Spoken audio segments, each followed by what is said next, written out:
vamos a hablar sobre no camines solo. Dios nos diseñó para caminar juntos. Quiero atacar de una vez la mentira que ha sembrado el diablo. No sé si han visto, hay un pastor muy famoso hoy en día, Phil, algo así, y él dice, ¿cómo? Ajá, y lo voy a decir en español. Él dice siempre, el diablo es un mentiroso. The devil is a liar. Es un mentiroso. Y esa es la primera mentira que él nos siembra. Tranquilo, tú no necesitas congregarte. Anda a ver en tu cuarto y quédate ahí. Ora, Dios te escucha. Dale. Sí, la Biblia te dice que Él, cuando oras en lo secreto, el Señor, ¿verdad?, te recompensará en público. Pero hay unos versículos que vamos a ir hablando más adelante, donde dice, 2 o más reunidos en su nombre, ¿qué dice? Él está ahí. Amén. Entonces, hablemos aquí. Cuando un creyente se aísla, deja de ser cubierto, deja de ser exhortado, deja de ser animado y se vuelve vulnerable. El aislamiento abre puertas a ataques espirituales. Ustedes no se han dado cuenta, por ejemplo, las personas que se la pasan encerradas siempre. Por ejemplo, le puedo dar un testimonio propio. Hace muchos años, mi abuela era esquizofrénica, ¿verdad? Y ella veía cosas por donde no sabían. Entonces, yo recuerdo que era chiquitico y cuando yo entraba a la casa de ella, a mí me daba miedo porque me dice, cuidado, hay un duende por ahí. Y yo, imagínese un niño de 5 años entrando a la casa y te digan que hay un duende. O mira, no te asomes en la ventana porque hay un hombre. Y yo, ¿qué es esto? Si estamos en el episodio, no sé, 10. Vamos a ver un hombre guindando, ¿sabes? Y ella veía y estaba atacada y atacada y atacada. En el momento que sus hijos, ¿verdad?, mi papá y sus hermanos, decidieron sacarla de la casa y la pusieron con más personas, ¿verdad?, en un sitio donde estaban muchos. Ustedes no tienen idea cómo esa mujer transformó. Esa mujer era otra. Y decía, esta es mi abuela. Me saludaba, me reconocía, no estaba paranoica. Y decía, lo que es el aislamiento. Y digo, ok, así pasa con el mundo cristiano, el mundo espiritual en nosotros. Mientras más te aíslas, más vulnerable eres y más fácil eres para el enemigo atacarte. Dios nos llamó a caminar como cuerpo, como familia, como hermanos. En 1 de Pedro 5:8 dice lo siguiente: sed sobrios y velad, porque vuestro adversario, el diablo, como león rugiente, anda alrededor buscando a quien devorar. ¿Cuántos han visto las series de Nat Geo, cuando estás viendo las presas? ¿Qué es lo que espera el león? El león está acechando, ve la manada pasando. En el momento que uno se queda atrás, listo, esa es mi presa, se quedó solo. Entonces, él no descansa. Por lo tanto, ustedes no descansen en buscar del Señor y congregarse, llenarse de la presencia de Dios los unos con los otros. Amén. Quiero hablar un poco sobre el silencio prolongado da lugar al enemigo. Muchos de nosotros hemos tenido traumas. ¿Cuándo hemos tenido traumas en iglesias pasadas? Creo que todos. Si estamos en otras iglesias, hemos tenido nuestros contronazos, nuestros golpes con personas, y es normal. Y empezamos a callarlo. Y empezamos a, yo no lo voy a hablar, yo me lo voy a dejar. Yo lo voy a tener aquí. Sí, yo perdono, pero yo no lo voy a tratar ni nada. Ese hermanito mío, ¿verdad? ¿Cuánto les ha pasado? Yo voy a ser honesto, a mí me ha pasado. Y mira, no me lo acerques, ni me lo acerques. Eso me pasó mucho en Venezuela, bastante. Y dice, callarlo todo no es fortaleza espiritual. Yo pensaba que iba a ser maduro, y era una mentira. Muchas veces es terreno fértil para el enemigo, porque empieza a meterte cizaña que el hermano te hizo, y qué estará diciendo, y qué va a hacerlo después, y así sucesivamente. Uno empieza a meterse y hacerse una película en la cabeza, y el enemigo es experto en atacar nuestra mente, experto. En Hebreos 3, 12, 13 dice lo siguiente: mirad, hermanos, que no haya en ninguno de vosotros corazón malo de incredulidad, para apartarse del Dios vivo. Antes, exhortaos los unos a los otros cada día, entre tanto que se dice hoy, para que ninguno de vosotros se endurezca por el engaño del pecado. Cuando no hablas, el enemigo sí habla en tu mente. Eso nos endurece. Eso se llama pecados ocultos. Y donde el Señor ahí empieza a usar raíz de amargura, a levantarse y te empieza a endurecer. Y tú le dices, por aquí no, quita todo lo que tú quieras, pero esto no lo toques. Hablemos de lo siguiente, la confesión. Ahora, ¿cómo rompemos, verdad? Eso. ¿Cómo rompemos lo que tenemos por dentro? No solamente basta con confesarlo con el Padre, también tenemos que confesarlo con las demás personas. La Biblia es directa en este punto. Santiago 5:16. Confesaos vuestras ofensas unos a otros y orad unos por otros. ¿Para qué? Para que seáis sanados. La oración eficaz del justo puede mucho. ¿No les pasa que cuando ustedes tienen una carga y llegan y le dicen a la persona y confiesan, no se sienten como que, a mí me pasó muchísimo. En Venezuela, cuando el Señor me trajo a sus caminos, Él trató conmigo fuerte, les puedo decir, muy fuerte. Él agarraba, yo le hice daño a personas antes, personas que eran cercanas y le hacía o bullying o la traté mal, etc. Y el Señor me dijo, ve a esta persona y pídele perdón por lo que hiciste. ¿Qué? Si ya ni le hablo. Anda. ¿Okay? Si me lo pones en el camino, le dije, tengo años que no lo veo, 2, 3 años que no lo veo. Si lo pones en el camino, yo le pido perdón. Jaja, más vale que no. Fin de semana, ¡pum! Payo, chamo, ¿qué más? ¿Todo bien? Mira, ven acá. Ya el Espíritu Santo empezó. Tácate. Yo te hice daño en el pasado y necesito pedirte perdón. Pasó hace muchos años. Sí, pero yo tengo una carga en el corazón y sé lo que tuve y que quiero pedir perdón. Fue humillante en el principio. Y él se quedó así como que... Porque hay gente que se aprovecha de eso.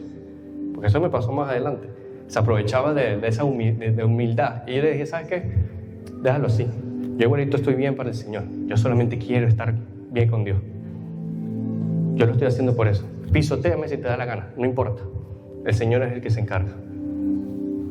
El Señor se encargará del resto. Cuando lo confesamos, realmente somos sanados. Sanamos nuestros corazones. Y es la importancia. Este versículo conecta 3 cosas: confesión, oración y sanidad. El pecado oculto, la lucha guardada, la carga silenciosa, le da ventaja ¿a quién? Al enemigo. La Escritura también dice lo siguiente en Efesios 4, 26, 27. Hoy tenemos, cuando vi todo este poco de versículo, digo, qué increíble lo importante que es para nuestro Señor Jesucristo que estemos conectados los unos con los otros. Porque hay versículos y versículos sobre eso. Efesios 4, 26, 27 dice, airaos, pero no pequéis, no se ponga el sol sobre vuestro enojo, no deis lugar al diablo. Cuando confiesas, saca lo oculto a la luz, rompes la mentira, recibes cobertura de Dios y comienzas sanidad. Esto no es para humillarte ni para exponerte públicamente, es para caminar en luz, para caminar debajo de la presencia del Señor. 1 Juan 1:7, pero si andamos en luz, como Él está en luz, miren lo importante que dice lo siguiente, tenemos comunión unos con otros y la sangre de Jesucristo, su Hijo, nos limpia de todo pecado. Si queremos estar en luz, también debemos estar en comunión los unos con los otros. Debemos estar unidos. Hoy la iglesia está dividida, muy dividida, hermanos.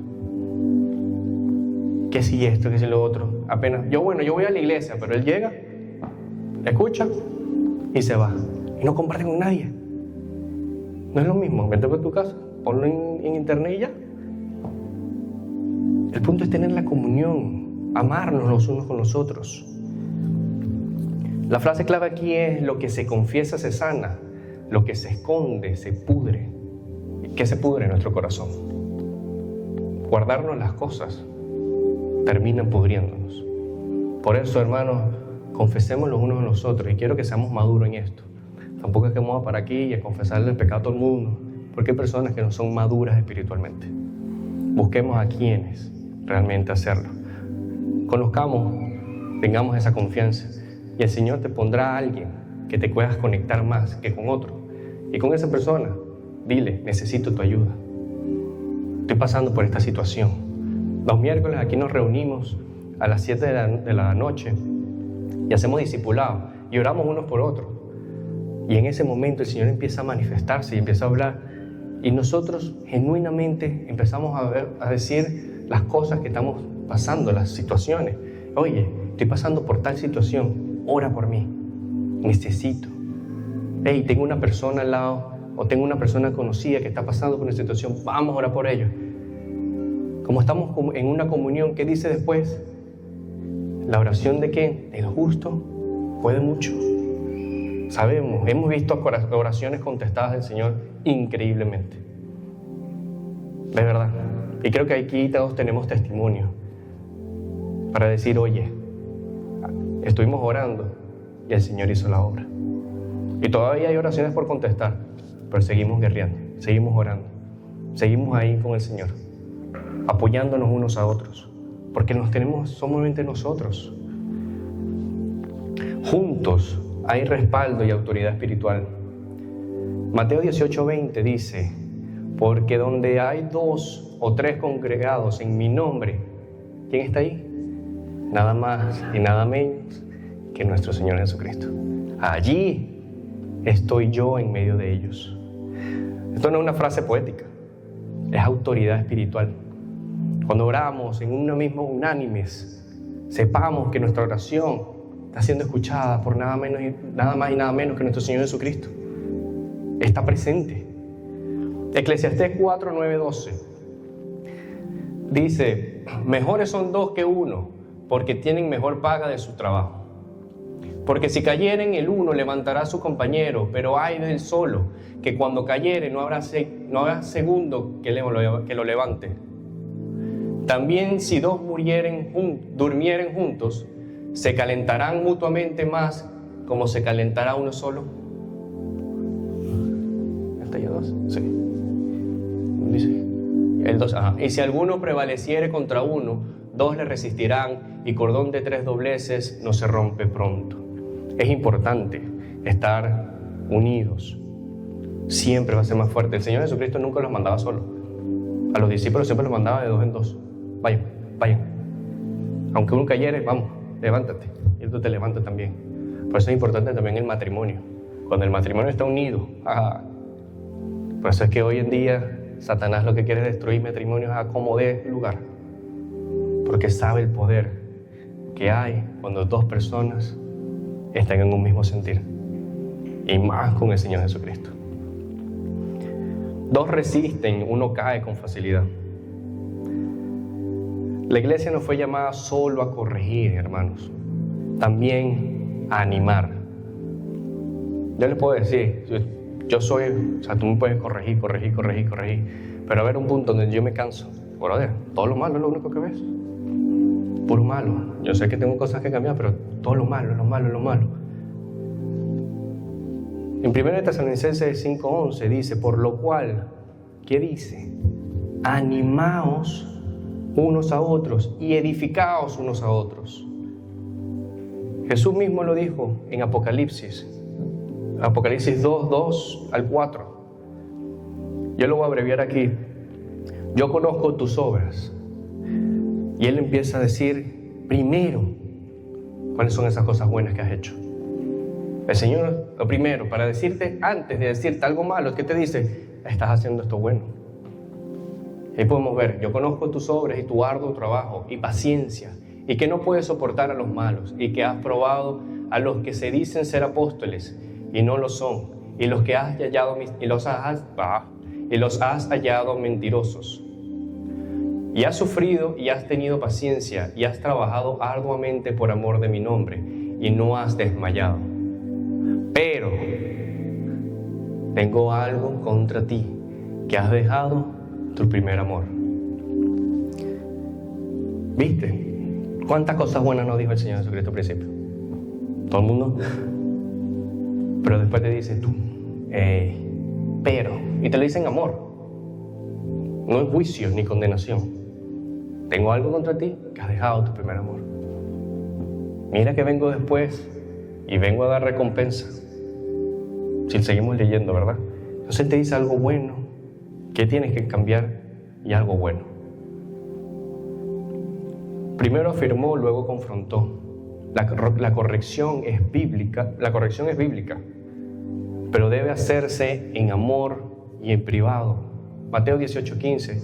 Si tu hermano peca contra ti, ve y repréndele, estando ¿qué? Tú y él solos. Yo tengo un testimonio de hace también en Venezuela, y una pastora se paró delante de todo el mundo y confesó abiertamente el pecado de una joven que debía tener 16, 17 años. Lo dijo, y se lo dijo de una manera muy fuerte. Incluso a mí me impactó de la manera en que se lo dijo. Esa muchacha fue humillada públicamente. No dejó de ir a la iglesia. Dijo, no, ¿qué va? Estaba bien exhortarla, pero tienes que hacerlo en privado. Ahora está la otra cara de la moneda, que en Colosenses 3:13 nos manda lo más difícil: soportándonos unos a otros y perdonándoos unos a otros. Si alguno tuviere queja contra otro, de la manera que Cristo os perdonó, así también hacedlo vosotros. Esa muchacha tenía que ser madura. Sé que es difícil, pero la madurez espiritual se mide en que cuando alguien me ofende en la iglesia, yo no voy a estar, me ofendieron y me voy. Voy a hacer lo que el Señor me dijo que hiciera. 1, perdonar. Tengo que soportarlo. No es fácil, soportar. ¿Sabes lo que es la palabra soportar? O sea, tienes que llevarlo. Hay personas que yo no soy monedita de oro. Yo no le caigo bien a todo el mundo. Y lo sé. Pero aún así intento, ¿verdad?, hacerlo. Pero si le fallo a alguien y esa persona viene a mí, oye, discúlpame. De verdad. Perdona si te ofendí. Perdona lo que haya hecho. Y no tengamos ningún roce, ningún problema, porque yo primeramente quiero tener mi corazón en paz para que el Señor pueda bendecirme. Si nosotros queremos que verdaderamente el Señor se manifieste en nuestra iglesia, en nuestra casa, debemos hacer su voluntad y debemos limpiar todo aquello que está en nosotros. Tanto la pastora estuvo incorrecta y la hermana también. Pero ambos tienen una guía, que es la palabra. Y ambos maduramente deberían aprender, que ya sabe para la próxima, cómo Dios fortalece su fe. Sería distinto que ella vaya después y le diga, la verdad que, como lo hiciste, primero no es bíblico. La Biblia dice que tienes que exhortarme en privado. Segundo, no me gustó lo que hiciste y te quiero perdonar de una vez, porque sé que en mi corazón me dolió de tal manera que no quiero guardar nada. Y la pastora no puede ser altiva, tiene que reconocer lo que le pasó y decir, ¿sabes qué? Tienes razón, yo fallé y te pido perdón. ¿Usted no cree que eso se hubiese quedado ahí? Claro, pero ahora vamos y hacemos el rewind.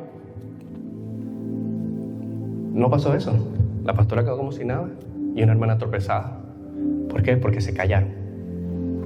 Se lo guardaron. Por eso es importante confesar los unos con los otros, animarnos, exhortarnos, levantarnos, porque nos necesitamos. Somos un cuerpo de Cristo. Yo siempre se los digo, nosotros no podemos sin ustedes y ustedes no pueden sin nosotros. ¿Por qué? La mano no es nadie sin el brazo, y el brazo sin la mano, el pie, la pierna, y así. En el momento en que empezamos a quitar las cosas, deja de funcionar el cuerpo de Cristo. La cabeza es Él. Nosotros somos los miembros. Pero debemos apoyarnos, congregarnos. No le creas al diablo. La palabra dice más adelante que no dejéis de congregarse, como muchos tienen por costumbre.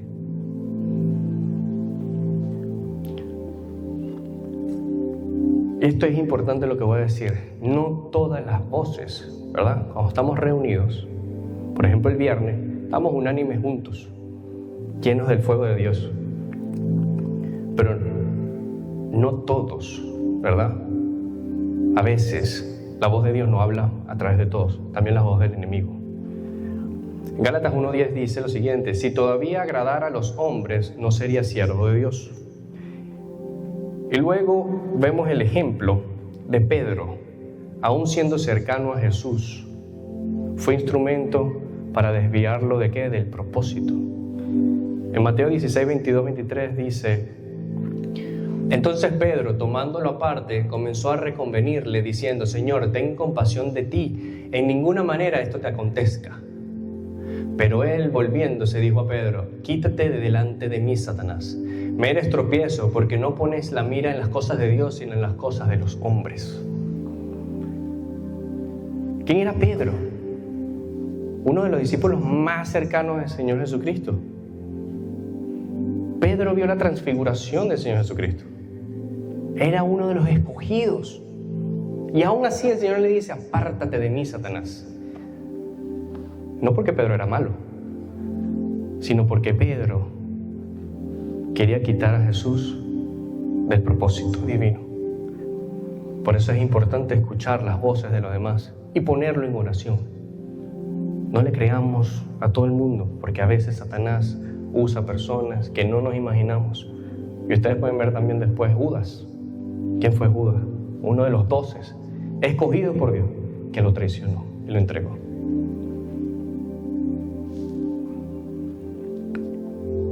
Hay que tener cuidado con quién caminamos en el mundo, pero aquí estamos con el mismo sentir en la iglesia. No le vamos a caer bien a todo el mundo, y eso está bien, pero nuestro norte no es agradar a la gente, sino a Dios. Y esto no con altivez ni soberbia, porque hay que amarnos. Hay algo que a mí siempre que lo leo y lo veo en la Biblia, me quiebra muchísimo. ¿Ustedes se acuerdan de Jesús antes de ser entregado? Él hizo una oración importantísima. En ese momento, Jesús sabía que iba a ser entregado. Sudó y lloró lágrimas de sangre. Era tanto el estrés. Y siempre dicen y hablan de que solamente se enfocan en lo que él iba a pasar, el sacrificio que iba a pasar. Y sí, pero cuando vemos la oración que él hizo, él dijo: Señor, o sea, él tenía esa carga, dijo: me voy, los voy a dejar solos. Por favor, quédate con ellos, que ellos sean uno como tú y yo somos uno. Porque así el mundo sabrá que tú los has enviado. Hermanos, nosotros somos la evidencia de que Jesucristo fue enviado. Nosotros como iglesia unida somos la evidencia de que el Señor Jesucristo vive. Amén. Por eso es importantísimo reconocer que nuestro Señor Jesucristo oró. Él no quería irse, Él quería estar con nosotros. Y Él lo dijo. Pero dijo: bueno, ¿qué vamos a hacer? Hay uno que quedará con ustedes, que es el Espíritu Santo. Pero Él lloró amargamente, tanto por el sacrificio como por nosotros. Y oró fervientemente. Así que no rompamos esa oración tan importante. No lo rompamos, no dejemos de congregarnos, por más difícil que sea. Si tuviste un problema, anda y háblalo. Ve a solas con la persona, díselo. Si yo te ofendí, es más, se lo digo a todo el mundo, si ustedes sienten que yo los ofendo, háblenme y díganmelo. Les digo, no soy monedita de oro, a veces puedo levantarme con el pie izquierdo, soy humano, cometo errores, pero no se lo guarden, díganme, para sanar sus corazones, porque yo no quiero que ninguno tenga nada en sus corazones, y menos que sea yo por culpa mía. ¿Por qué? Porque yo trato también en lo posible de tener mi corazón guardado, porque la Biblia lo dice: guarda tu corazón. ¿Por qué? Porque de él mana la vida, es lo más importante, y yo quiero que el Señor obre en mi vida. Amén. Yo también quiero que el Señor obre en su vida. Hay un versículo muy importante, no lo tengo aquí, pero se me vino ahorita que el Señor me lo pone. Y es que si tu hermano, si tú ves y vas al altar a dar la ofrenda, y en ese momento sabes que tu hermano tiene algo contra ti, anda, deja tu ofrenda, reconcíliate primero y luego ven acá. No te está diciendo si tú tienes algo contra tu hermano, no, es que si tú sabes que tu hermano tiene algo contra ti, es distinto, es más fuerte, es más humillante, ¿no? Pero si yo no tengo nada, ¿por qué tengo que yo ir si el problema es él?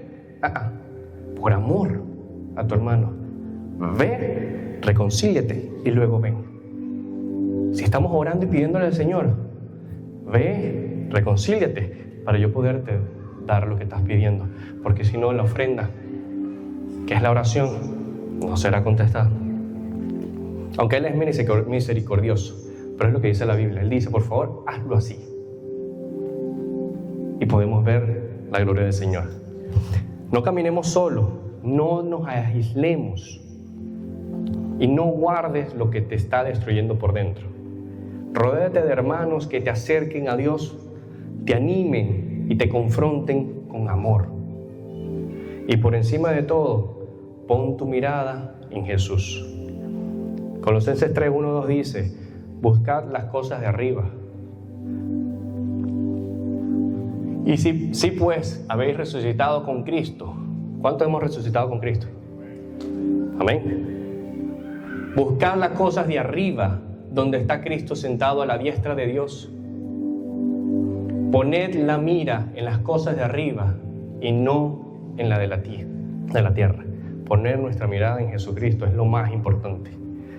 Quiero leerles algo que hice yo mismo. Lo redacté y es un videito que voy a hacer más adelante. Pero se lo quiero dar a ustedes de primero. Y dice así: Jesús fue claro, nos mandó a soportarnos, amarnos, perdonarnos y animarnos unos a otros. No fue una sugerencia, fue un mandato. Pero hoy muchos dicen amar a Dios y no se congregan porque un hermano los ofendió. Te alejaste por una herida, pero sigues pidiendo perdón a Dios cada vez que le fallas. Le pides misericordia aunque tú no soportas a tu hermano.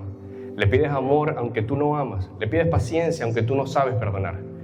Y aún así Dios te sigue esperando. Te sigue amando cuando no lo buscas. Te sigue soportando cuando lo ignoras. Te sigue perdonando cada vez que caes. Entonces hay que decirlo con claridad y con amor.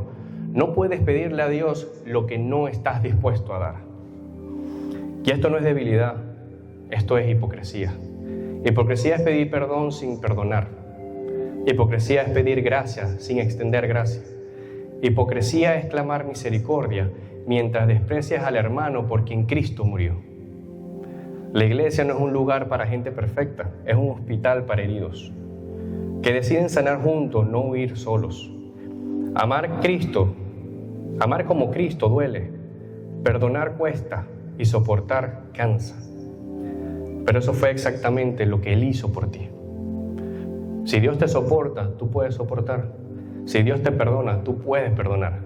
Si Dios te ama sin condiciones, no tienes excusas para amar a medias. La fe que no se vive con otros no es una fe madura.